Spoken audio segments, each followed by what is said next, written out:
Okay, welcome back to LOOF FM, and here we have actress Janice with us. Hello. All right, so Happy New Year! Happy New Year! Happy 2022! I know, I really feel like it feels like the distant future, but apparently it's not. It's now. One day at a time. Yeah. So yeah, how was your 2021? You know, like on a personal front, on a work level, like how was it for you? 2021 for me felt like Groundhog Day. And I think it's primarily because I had a show that was postponed twice. And it took... Mother. Yeah, so the Mother by Pandemonium was postponed. I mean, it was only on the third try that we managed to stage it. So every time we had to stop because of some kind of restriction or social distancing issue that we could not deal with, then we would have to stop and then wait 2 months and then rehearse again. So it really did feel like Groundhog Day for me. Yeah. But I think 2021 was also a certain reckoning because 2020, which was the year of the start of COVID, was desperation and anxiety filled, trying to make sense. And I took 2021 to work with a life coach, to have conversations with my life coach and with myself. So I felt like it was a year of sort of like coming to terms with what I do, how I do it, and who I am. In a very, I wouldn't say in a super profound or deep way, but certainly as a start. Yeah.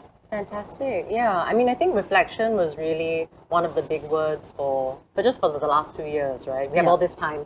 We have this time now. Yeah. Yeah. So what else has been keeping you sane then, outside of work and Hiking, nature. So I think 2021 was full of being in nature. It's something which I look for when I travel, and we couldn't do that. Yeah. So I had to find it within Singapore, and there are like so many nice pockets of spaces that you can just sort of like be present and be completely immersed in what Mother Nature has to give us, and that kind of silence, right? So that was a big thing for me. Yeah, and in fact, on the way here and in the last few days, right, you know, sort of like in the last few days, in the lead up from before Christmas into the New Year, I'm running around sort of organizing dinners, parties, presents, and Orchard Road has been like really busy. I actually miss, in an ironic way, I actually do miss the calmness of not doing anything. balance? Yeah. Yeah. So I mean, as a creative, I think I would. Yeah, I know for you, like going to the theater, that's really one of like your big, I guess, sources of inspiration. And not being able to do that for the last almost 2 years, right? I mean, beyond the Singapore productions when you used to travel, is there a way that you're kind of like making up for that, or you finding like inspiration from another source?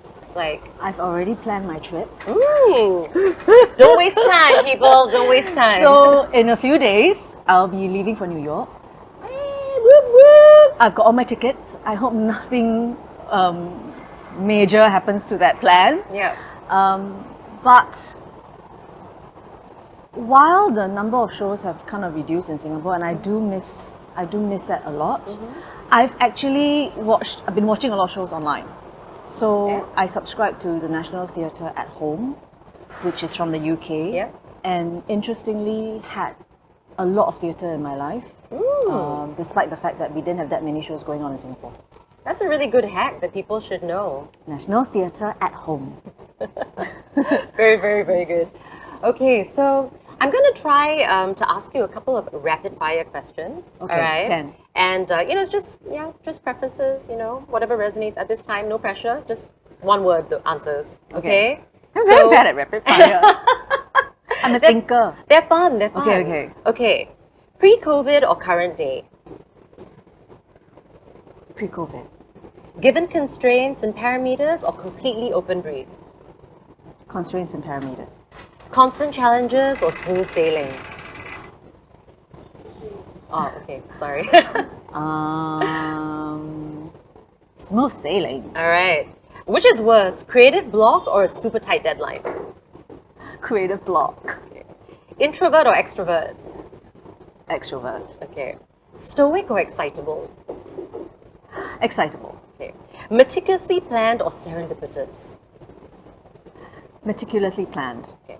Create or immerse? Immerse. Okay. Scripted or ad-libbed?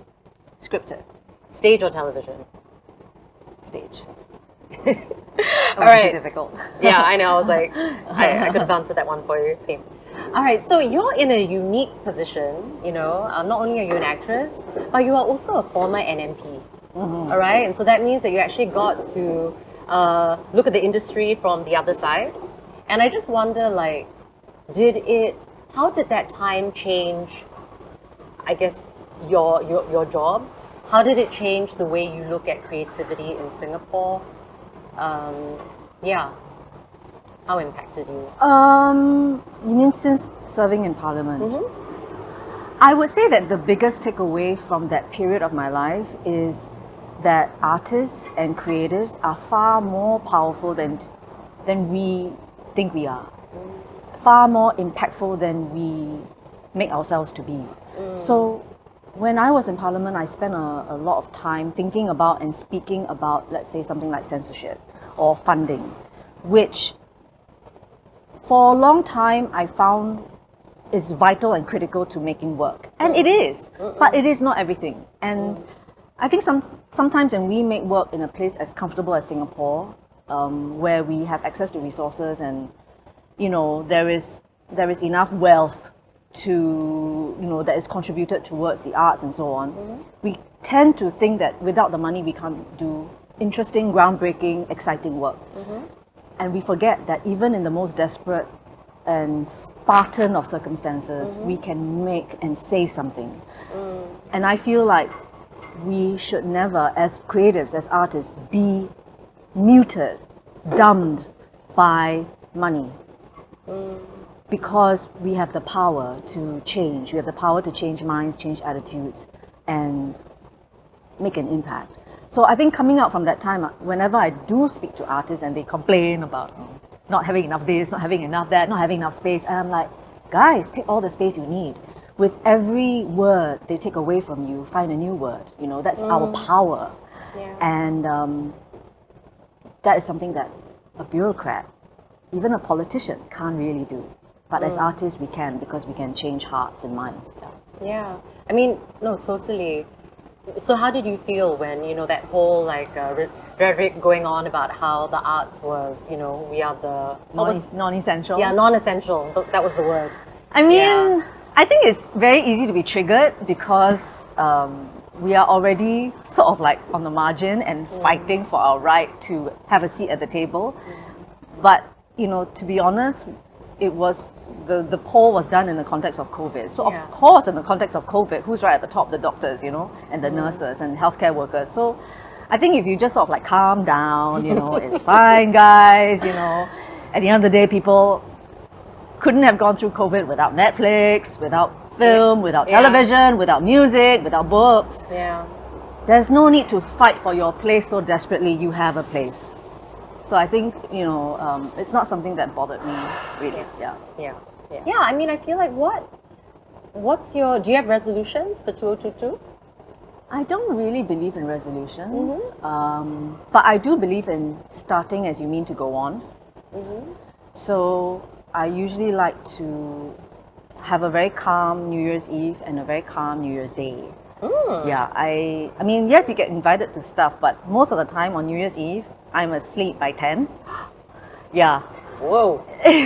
Maybe it's age, but over the years, it's like, even if I'm invited to a party, there was one time I remember receiving a call at 11 p.m. going, Janice, where are you? And I'm like, what? Sorry, I fell asleep. My disco nap turned into a full-on sleep. But I don't know, I just feel like I don't want to start New Year's Day hungover. Yeah. I usually like to start New Year's Day with exercise or yoga, or a lot of the time it's a hike up Bukit Timah Hill. Start as you mean to go on. So if we can get the first few days of January calm, peaceful, doing the things that I love and I want to do, then the rest of the year will kind of start to follow, you know. That is so wise and sensible. It's a I'm little like bit- taking probably- notes, taking probably notes too now. sensible, meticulously planned, not Yes, serendipitous. yes, You know? okay. True that, true that. I think I think for a lot of people, COVID has been one of the most challenging times of their life. And I feel you said that you kind of like, you went through that and you took too on to process. And kind of where do you feel you are now in terms of everything that's happening in the world, this adversity that we're all facing? I feel a little bit more open. So I think that first answer to rapid fire, when I said I prefer pre-COVID to current, it's because there's so much uncertainty around current, and as someone who likes planning, you know, having smooth sailing seas is easier for planning. But I also think that pre-COVID was a hurtling. You know, I'm always being hurtled left, right, center, and I feel that anxiety coming back when everything sort of the new normal is sort of, people have accepted it. Things are moving at a faster pace. I feel that hurtling feeling again, as opposed to a mindfulness and a certain sort of like peacefulness with regard to how I approach things. So I feel like I want to approach 2022 with a little bit more of that, and also openness to the nothing. And as a freelance creative person, it's very hard to be open and accepting of nothing. You always want to be working, you always associate productivity with usefulness and worthiness, and but it's very hard for someone like me to accept, because I'm I like to busy myself with things. So yeah, that's how I hope 2022 will be. If it happens, it does, and keep the windows open and keep those paths open, as opposed to filling it up to make myself feel good, but actually might not be very useful choices, you know, on hindsight. That's very wise again. It's very hard to do. Trying my best. So if you had a message for fellow creatives for 2022 on how to get through the year? Let's go on swimming. What's that Dory song? That Dory song? Keep on swimming? Just keep swimming, just keep swimming. It's been decades since I watched that movie, but I kind of feel like just keep doing what you're doing, and go on. Yeah.